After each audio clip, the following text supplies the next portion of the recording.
So you got a letter that says your forbearance date is extended through at least October of 2025, but when you look in the portal, you have a recertification date of August 2026. So what is going on here?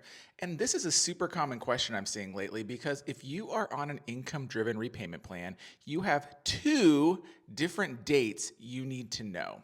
The first date you need to know is when your forbearance ends and when student loan repayment begins. And for a lot of borrowers, we're seeing the forbearance end date moving to October, November. I've even seen some Decembers. And that is when the forbearance or the zero payment, zero interest will end. That doesn't mean the date your first payment is due. It's the date your forbearance ends. Typically, you're going to see your payment resume about 6 weeks after the forbearance ends. So if your forbearance were to end on October 31st, you're going to get your first bill in November and your first payment would be due in December. But because we're already seeing people with November forbearance end dates, I'm thinking that most people's first payments aren't going to be due until January 2026 or later. And you can watch our other videos on when I think the SAVE forbearance is going to end. But that is the forbearance end date. And you can go into your student loan servicer portal and you can see the forbearance end date, and you can also see your next payment due date, and they should align. However, you also have a second date you need to be aware of, and that is your recertification date.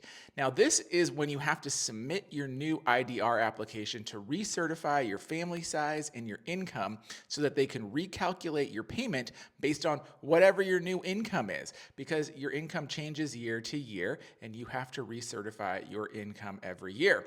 Now, because of all the processing pauses and snafus, a lot of people have seen their dates move to 2026, and they might not have had to recertify their income since pre-COVID. So a lot of people might not have recertified their income in a long time, but this is an annual process that you also have to do if you're on an income-driven repayment plan. So hopefully that helps you navigate the two different dates that you are seeing in your student loan servicing portal. And you have to pay attention to both of them for different reasons. Your payment due date and the forbearance end date, of course, of when you need to resume payments, and your recertification deadline when you need to send in your paperwork, your income, so that you can get your new monthly payment and not default back to the standard repayment plan. Hopefully that helps clear things up so that you understand what these two dates mean. Of course, like, subscribe, and follow me here at The College Investor, and follow me on all the social platforms in case TikTok happens to go away, because we don't know what the future of this app holds.